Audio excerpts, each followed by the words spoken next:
Hi everyone. I'm just making a quick video here in response to a request for a tutorial on how I did the sweet pea, I guess it's called the Fragrant Sweet Pea flower on my sample that I posted in the Crafter's Companion group. So I thought I did the prep for the card, but I'm going to show you how to do the flower, and this is not the only way to do it. I actually saw a sample today that literally just had this piece, and it was like curled up a little bit, you know, that you can use your pokey tool or a ball tool, and it was just literally that on a stem. So this is just a fancier way to do it that uses more pieces, but you can certainly do very simple as well. So this was the card that I created for my sample. And we're going to do one similar with just a little different color palette. But this is a slimline card. So I started with an 8 by 8.5 sheet of our white multi-purpose cardstock. And I scored it at 4 inches right down the middle to make a slimline card, okay? So that's what I've already done here. We're going to do a little different color palette. But I got this part prepped. And this is from the Hummingbird collection. That's the cardstock, and this is the vellum, which I absolutely love. It's beautiful for this. So that's our card base. So I've already cut and stamped and cut the pieces that I'm going to use on the card.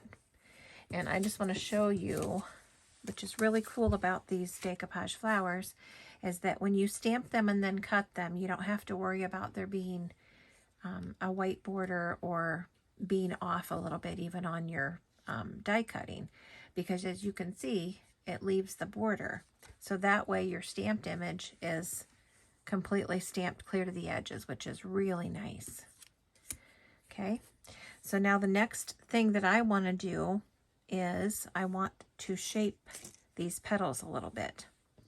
So I find an easy way to do that is to take the foam block that comes with the ball tools for the flower forming foam.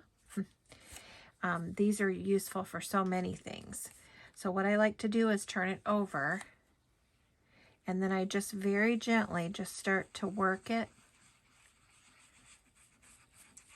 Just kind of go around like that. And then this one I do kind of do the same. And then just kind of check it and see what you think.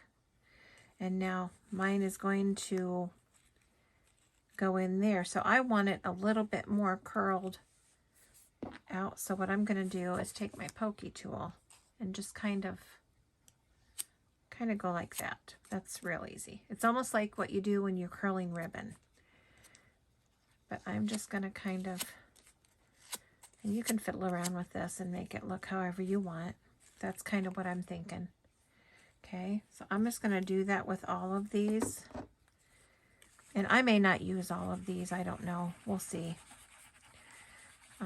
Because you don't have to.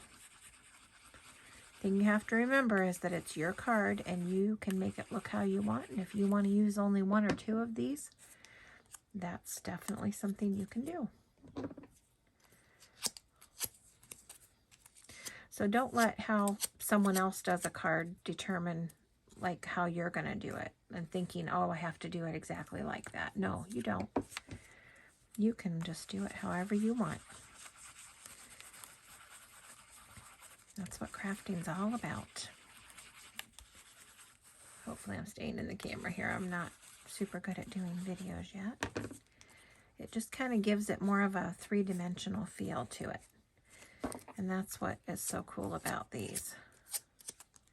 And I chose to do my stamping on Hummingbird, the printed paper. It was actually, let me grab the piece here. Sorry for my squeaky chair. It's the other side of this. So this is the printed side, and this has more of a pattern. So that's what I did my stamping on. You can stamp onto white and then ink it and all of that, but I really like how this looks when you do it on a printed paper.